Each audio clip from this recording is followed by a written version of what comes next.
I think about that with people that sometimes it takes that health scare before they make the change. And that kind of breaks my heart. I always feel like I mentioned earlier, take the steps now, do it now so you can potentially prevent anything happening later, even though it's not a guarantee. But let's do what we can while we're healthy and feeling good Mhm. and carry that through into future years. And a big area that I'm getting more and more involved in is just talking and coaching on longevity and what can we do to improve the different areas of our lives that carry us into a longer lifespan. Hi, friends. Welcome back to PCOS Unfiltered Nourish, Heal, Thrive. I'm your host, Lindsie, and today's conversation is one that every woman, whether you're navigating PCOS, perimenopause, or simply trying to feel better in your body, will get something from. I'm joined by Shelly Jefferis, a health and wellness educator with over 40 years of experience helping women live their healthiest, happiest lives. She's a retired college professor, global wellness partner, and the founder of Moms Who Flourish, a community built to help moms prioritize self-care, reduce toxins, and reconnect with what truly matters, their health, their energy, and their joy. Shelly and I talk about how movement and fitness evolve through the seasons of life, the power of prevention, and why health doesn't have to mean pushing harder. It's really about listening to your body, giving yourself grace, and creating sustainable habits that make you feel good. Even though we don't talk specifically about PCOS today, everything Shelly shares, from understanding your body's signals to reducing toxins and managing stress, applies beautifully to hormonal balance and long-term wellness. As a reminder, the content shared on PCOS Unfiltered is for informational and educational purposes only. The views and opinions expressed by the host and guests are not intended to serve as medical advice. Always consult with a qualified healthcare professional before making any changes to your diet, exercise, or treatment plan. The information shared is based on personal experience and expert interviews and is not a substitute for professional medical guidance. So, whether you're a mom, a teacher, or simply a woman ready to take her health back into her own hands, you're going to love this one. Let's dive in.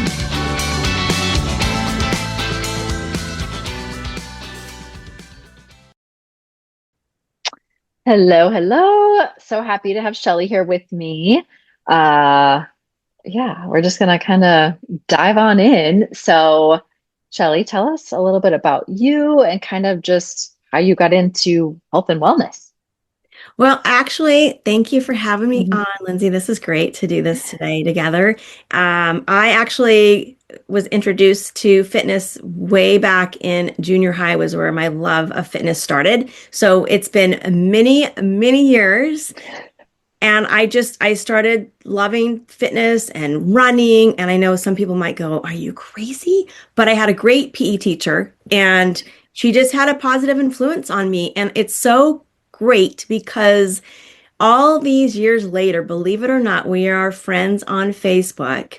And I have actually been able to tell her in person, thank her, because honestly, that was where it started. And then from there, I started working at a gym. And then from there, I went on to get my degree and my master's degree and started teaching college.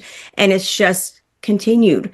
And I have just loved it. And I just feel very blessed to be working in a field that I feel I can make a difference and help others. And also the fact that I've been in this field all of these years, I'm very proud of that. And I know, not a lot of people are working in the field that maybe they studied or they originally pursued, which is so totally fine. We can always pivot and make changes. It just so happens that for me, it's always been something linked to wellness, nutrition, fitness through all these years. Yeah, I think we're very similar in that aspect. Yeah, because I was like same way. I was just always the active kid. Um, and it's like crazy because you said PE because I don't know, I don't have kids myself, but I don't know if they really have PE apparently that much anymore, which is a shame. I Um, I was in charge of, I was actually the program director for the physical education program at my children's elementary school for about 7 or 8 years, and which was really great in the beginning, and it was a really great program the way that it was structured. And that wasn't all on me. That was also the principal putting in how she wanted it to flow. And it worked great. But I have to admit, what happened was the way that we would structure it, we would have four stations of activities. And so the students would spend, 15 minutes, 10 minutes, whatever, at each station they would rotate. And so we had at any one time, three, four, five of us out on the playground teaching.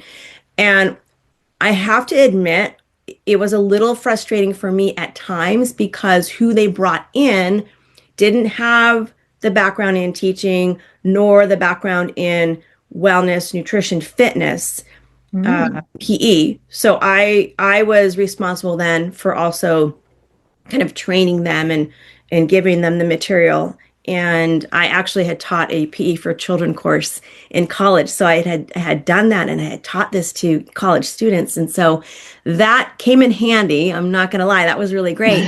However, I just found like over time that got to be a little bit much to have to, and there was a high turnover. So Mhm. they would bring some new people in, people would leave, and what they would do is they would bring people in and hire them as like aides. Yeah. And so anyway, to your point, there's so much potential out there for elementary school children to influence them and help them to create a positive outlook on fitness and exercise and health. And that was really always my goal.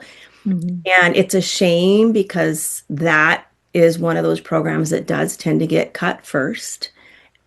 Or they bring someone in that really doesn't have the education to teach in that area. And Yeah. it's not, back in the day, many years ago, I know there was always kind of this running joke that when you were working on your degree in physical education, it was like, oh, you're just going to go like throw a ball out, kick a ball around with kids, that kind of thing.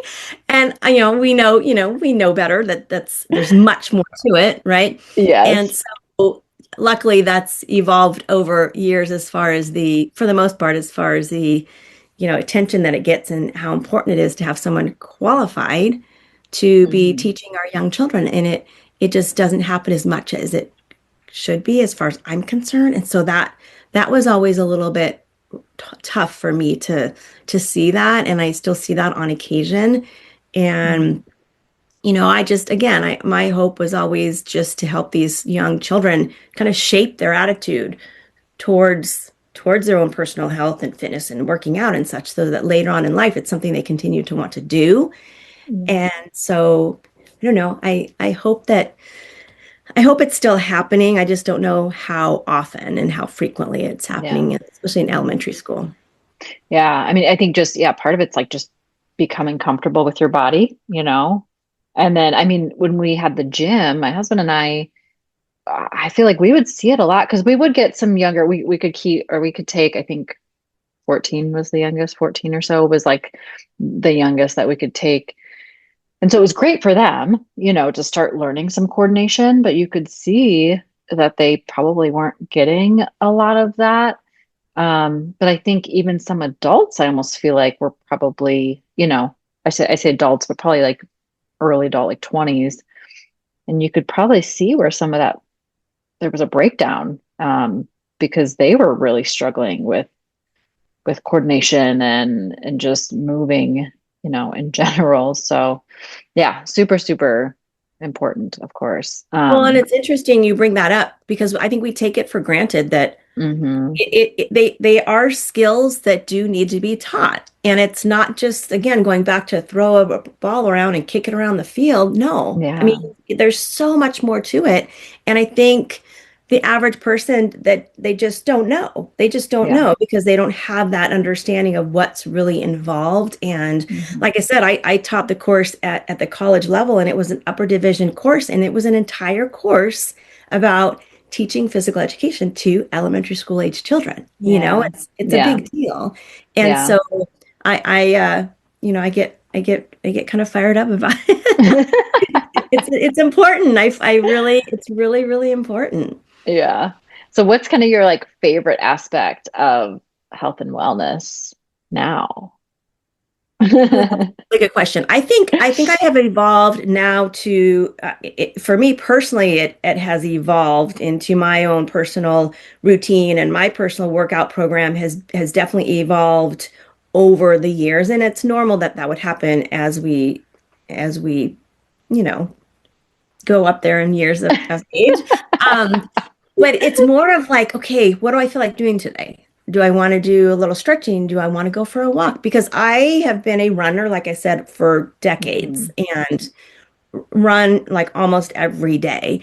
And now there are a few days where I'm like, what is my body wanting to do or feeling like I need to do? And I think that's really important to really get in touch with. And I don't think as we are younger, that doesn't always happen. And again, I talk a lot about with age comes wisdom, right? Where we just kind of realize a lot more things and that we don't have to go spend hours in the gym and it's not feasible anymore, really, schedule No, wise. Back in, no. whatever, maybe our early 20s, we could do that, but it doesn't happen anymore and it's not necessary.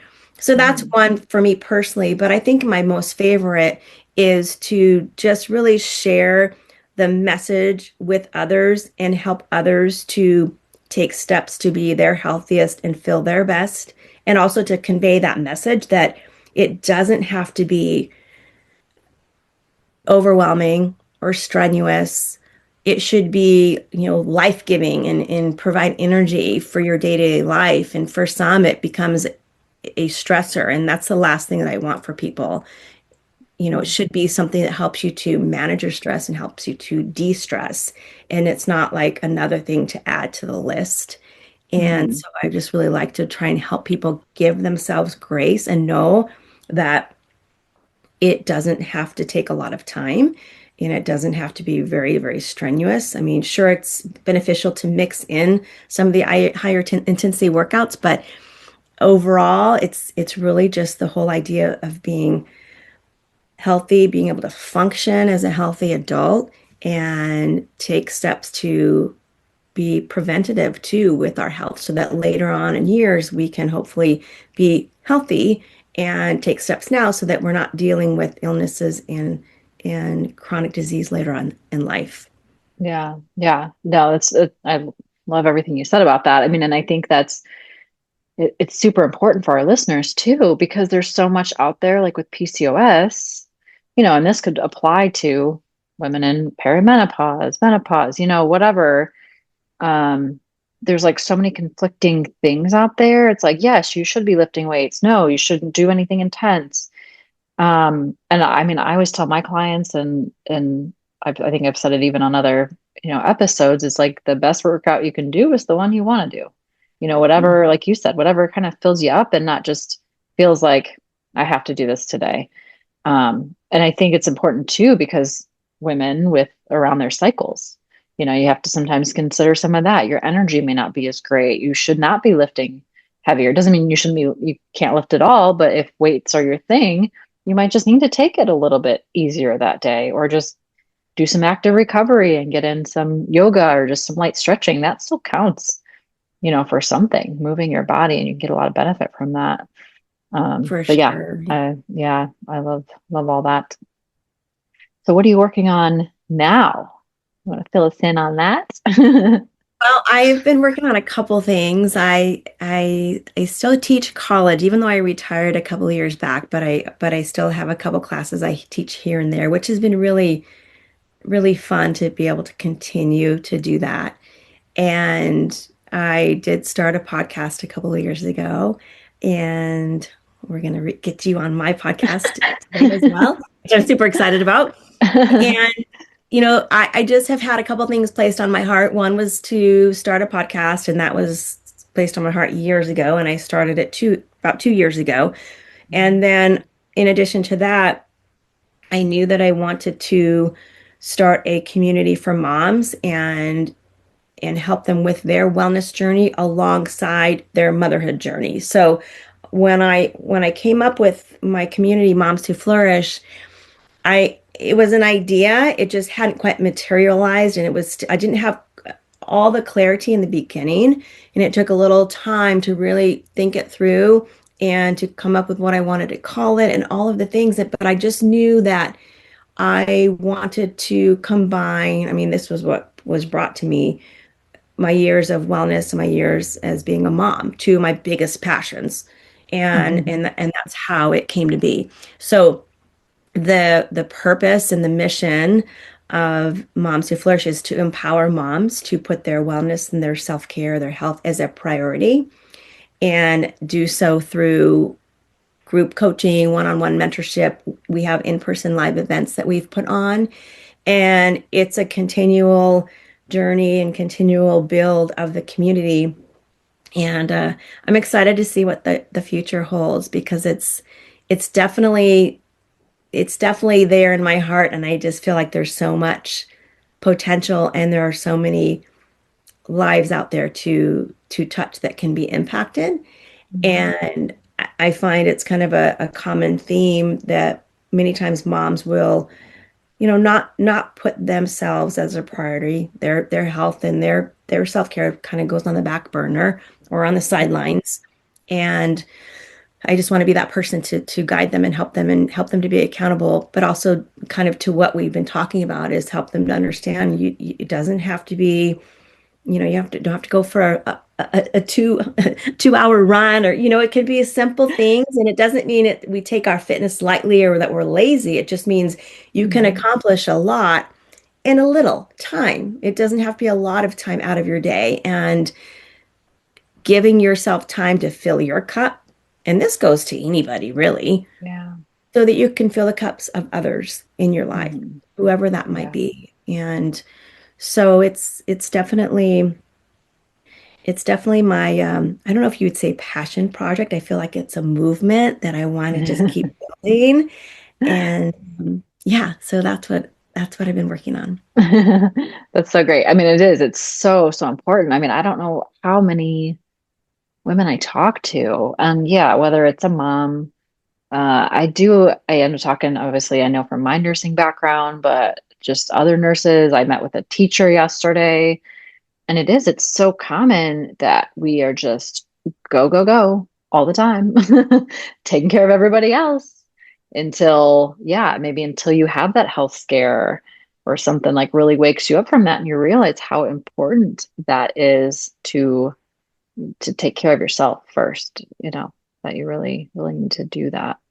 I think too, Lindsay, you bring up such a good point, and you know this because of your background.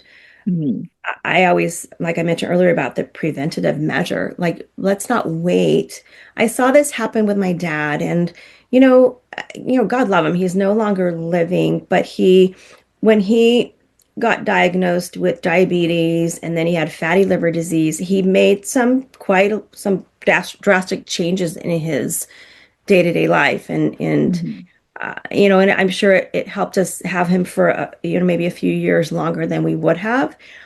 But I think about that with people that sometimes it takes that health scare before they make the change. And that kind of breaks my heart. Like I always feel like I mentioned earlier, take the steps now, do it now so you can potentially prevent anything happening later, even though it's not a guarantee. But let's do what we can while we're healthy and feeling good, Yeah. and carry that through into future years. And a big area that I'm getting more and more involved in is just talking and coaching on longevity and what can we do to improve the different areas of our lives that carry us into a longer lifespan, but also not just Mhm. living longer, but feeling good when we're here, right? I think Yeah. that's such an important concept. And who knows what the future holds? I mean, but that's my Yeah. goal, is like let's Yeah. live great, feel good, have energy as long as we're here. And I mean, we do the best we can, and then we see what happens, right? Yeah. Yeah. I always say quality over quantity. For sure. Like, I want to still be able to do what I want to do up until, it's my time. And uh, yeah, like somebody could say, I want to live to 100, but if you're stuck in a bed, riddled with disease, is that really what you want to do? And I mean, like I said, I don't have kids. I have two little nieces that I love dearly. They're up in Michigan, so they're a ways away, but I go see them every few months. And I'm still like, I'm out there running, riding bikes with them. They're climbing on me. We're doing cartwheels in the living room, all that stuff. And I love Mhm. that I can still do that and actually be a role model for them with that stuff too. And so I think there's probably a lot of women out there that want to do that. They say they want to do that, but I think what you're offering is a really good way to get them there. Yeah. Yeah, thank you. Yeah, and I just know I just want to serve them. I want to be that, again, for accountability, but also the guidance and the education Hmm. and the support in what does that look like? I have a mentorship, a group mentorship starting in January. In addition to that, I'm opening up a couple, one-on-one spots. I mean, sometimes individuals, sometimes people prefer the one-on-one or they want to Hmm. just go a little bit deeper, faster, like and just be on that one-on-one journey, which is fine. Yeah. I'm open either way. It's just I'm here and I'm ready to serve the best that I can. And Hmm. it's really interesting when you hear, and you're part of this too, such the small percentage of us that are being proactive with our health and in fitness Yeah. and and and I think that, and this might be you as well, but I think that sometimes I take for granted because it's been my life for so many years. And then when you hear that like we're in like the top, I don't know, maybe even 10%. I don't even know if people actually are being proactive, taking action, knowing what to do. The majority don't know, but I also think, and this is no fault of their own, it's confusing. And I used to tell Hmm. my students that all the time. I would say, my goal is to answer your questions, give you some clarity, and bring, concrete information to you and studies and information that's going to help you because there's so much noise and it's so confusing. And I would always say, so this is my profession and I get confused. So I can Yeah. only imagine, right? As a person. And so again, Hmm. it's like it's not their fault. I mean, there's just stuff coming out at us all There the is. time, as you know. Yeah. Yeah. And you hear a big topic I hear often about are those that are, the influencers that might have hundreds and thousands, millions of viewers, and people are listening to them. And in some cases, what they're sharing maybe isn't accurate. Sometimes, sure, I'm sure it is, but sometimes it's not. But that's what happens. And so trying to combat the noise and just help bring clarity to people Hmm. and direction, I think is really, really key. Yeah. Yeah. I mean, there's like so much out there. I mean, and we had the gym. I mean, there was a gym on every corner, and I even told people as I was like talking to them about memberships, I'm like, there's a gym on every corner. You can go on YouTube, you can Google anything. Of course, now there's AI, and you can have Chat GPT come up with a workout plan for you. So it's not that, the information is there. It's just, yes, it gets confusing. And some people need that extra guidance and that extra, accountability and just kind of motivation that's not coming from them, somebody else kind of guiding them on that to really then just take that first step and start with something. Well, and I think that you have a good point too with talking about the AI and the chat GBT. You can get a workout, you can get the information, but you're not getting that connection with a human. You're not getting that Yeah. in person, whether, in some cases it might be through the Zoom and maybe it's not in Yeah. person, but having that connection, that human connection is so important. And we're hearing about it Mhm. so much that, nothing can replace that. And I think that when the country was shut down, we all realized that, oh my gosh, yeah, we survived it for a little bit and we all survived most of it, but that's not how we're meant to live, isolated No, like that. We're just not. And so no. that's why, when I initially with Moms Who Flourish, I initially was going to start with my coaching programs. And then I went, wait a minute, I want to create a community in-person event. And so that's how we started. And so we've had 3 in-person events so far. And for that very reason, to be Hmm. in community, to be together in person. And it's just there's nothing like it, really. Yeah. Yeah. And I think we we as a society, are getting back to that because I think, yes, COVID played a role in that. And it's weird because I was just on a call with somebody else and I was like, COVID was almost 6 years ago. Like, that's crazy. It's so crazy, isn't it? Yeah, yeah. And so now I think we're finally starting to realize like, okay, great, it was convenient. And obviously, yes, when we all needed to isolate and, keep each other safe. But then of course that carried on, jobs and all that stuff. Like people were still working from home. But now, yeah, I feel like there is that shift to want to connect more again because we've been missing that now for a few years. And there's still the working from home, which I love. I think that's definitely wonderful, but you Yeah. also have to then kind of like get yourself out of the house. Yeah. It's so easy Yes. to just get locked into what you're doing and be inside. And I Hmm. just ran into a family friend. She's one of my daughter's good friends, and she was telling me the other day that she's working remotely from home and she just doesn't really get out much. And I thought, gosh, and here's someone, a young, beautiful girl, and I'm like, that would be tough, Yeah. Yeah. I that mean, would be. and mentally, mentally and physically, Mhm. yeah, it's not really, I feel they're tied together really when you think about it, but it's really just not good. Yeah. Yeah. Um, so you recently became an empty nester. So how's that feeling? Tell us about that. How's this transition, this new phase of life? It's gone a lot smoother than I thought it would, to be honest. Having three children and each time having them go to college and dropping them off was tough, and coming back home, and that adjustment was really tough. And so with each of them it was challenging. But I feel like one thing with our youngest, he did summer ball. And so it was the first time before he started his freshman year, he was away for summer ball. And it was the first time that he was away from home. And I really, like the first week, I really struggled. And I thought, oh my gosh, what is this going to be like when he goes away, like miles away to college? And I go back to that, and I often think and I say, I think that was God preparing me because I had that week of just tears almost every night. And then when it came to him actually going to college, yes, there were tears, but it wasn't as difficult as I thought it could be.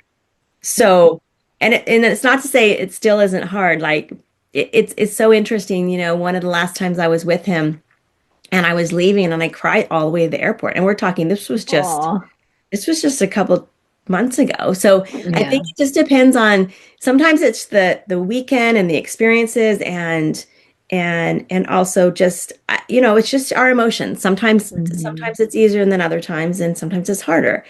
And having everyone home for Thanksgiving was wonderful.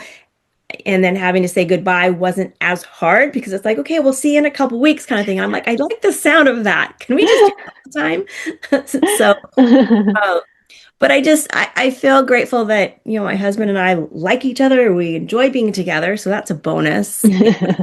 And then you just look forward to those moments with your kids and as a family, and you make plans, and you to me that's what I will share with other moms and dads, that Mhm. gives you something to look forward to, that next visit, or when you're going to go and see them, or whatever that looks like. Yeah. So I feel for the moms who, of course there are moms that has been their entire identity. And yes, it's a huge identity for me. Mhm. However, I'm grateful that I also still work a little bit outside of the home, and I still always did work. And so I had that going on at the same time. But yeah, it's quite an experience. And I like to just share that with moms too, and especially those that haven't gone through it yet. I also want to be maybe that sounding board, and also sharing with them what's helped me. And I know for me personally, I find that just taking the time, and this is for any experience and for any of us in life, taking I was that just going to say, yeah, to, yeah. to go through the emotions. I mean, I learned Mm, that early on. I'm like, okay, we're coming back on Sunday from dropping, one of our, our daughter or one of our boys off. I'm going to give myself 24 hours or the whole next day to just be whatever mhm. that looks like. Am I going to cry on the couch? I don't know. Am I just going to relax? I'm going to go for walks? I don't know, but I'm give myself that time. And so I like to really, that's my one big thing I like to let moms know, and I really encourage them to do that and give yourself, because I know I've heard a few say, "Oh, I came back and I just got busy. That helps me to be busy." I'm like, "Okay, that's great, but I'm like, I want to think like and say, but I don't. But I'm like, it's gonna come bite you in the It's butt. going to You catch you. least expect it. You're gonna be You're like, going oh to my crash goodness, and the burn. work, Yep. start crying at work or whatever. Have a Yeah. breakdown and go, what the heck's going on? So, I mean, Yeah. I am not a therapist, but I do know that it's helped me. Yeah. Yeah. But yeah, I like what you said. I mean, that applies to any phase or transition, in anybody's life, really. You have to, you can't suppress it. It will catch up with you.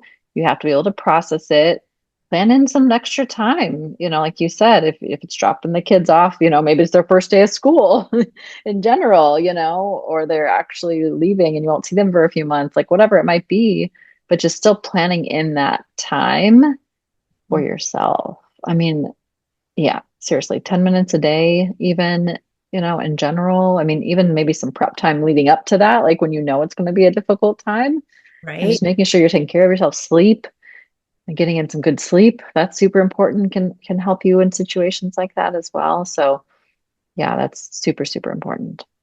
And you have a great point too. It can be any phase of Mhm. motherhood or any big, transitions that Anything. anybody Yeah. experiences. Same thing, right? Yeah. Um, but yeah, it's give yourself time and give yourself grace. Mhm. I don't think we do that enough. No, definitely not. Definitely not. And that can affect how you're feeling. Hmm. That's one thing, like, I know I say in my program too, is to give yourself some grace. Like, you're not going to be perfect every single day. And I don't think I'd want you to be, because you're just Right. going to stress yourself out more, so you have to just learn from it and then pick yourself up and keep moving forward. Sure. Yeah. Yeah. Well, I love this conversation. So, where I'll put some links in the show notes, but you are in California. So, for any in-person stuff, if you want to share, like, kind of where they can find you and then just how to connect with you as well. Absolutely. Probably the best place would be on Instagram right now. I have two accounts there. One is at Wellness with Shelly J, and then I also have at Moms Who Flourish. And I always encourage people to reach out, even if they just have some general fitness, nutrition, wellness questions. I'm always Mhm. happy to answer questions and help in any way that I can. Another topic that I really like to share on and educate on is toxins and reducing that exposure. And if anyone has questions about that, please feel free to reach out. And for any moms out there who might want to find out more about my upcoming mentorship program and our in-person Moms Who Flourish events, please feel free to reach out. I'm happy to share. Would love to have you. And I also do have a free Facebook group for Moms Who Flourish. So there are different ways to be a part of the community. So feel free to reach out. Awesome. Yeah. And like I said, I'll link everything in the show notes as well. But thank you so, so much for being here. I think there was lots of good nuggets in there that we can take. Um, so yeah, I'm sure our listeners got a lot out of that, and I really appreciate you being here. Thank you. Thank you, Lindsay, for having me. It was a really great conversation. I hope you loved this conversation with Shelly as much as I did. Her message is such an important reminder that health is not about perfection. It's about progress, awareness, and giving your body what it needs in each season of life. For women with PCOS, that message hits home even deeper. Learning to tune into your energy, move in ways that feel good, manage stress, and limit toxic exposures are all key parts of supporting your hormones naturally. And Shelly's wisdom fits right into that bigger picture of mindful, empowered living. If you want to connect with Shelly, be sure to follow her on Instagram at Wellness with Shelly J and at Moms Who Flourish, and check out her Moms Who Flourish Facebook community and her own podcast, Words of Wellness with Shelly. I'll link everything in the show notes for you. And as always, thank you for listening to PCOS Unfiltered, Nourish, Heal, Thrive.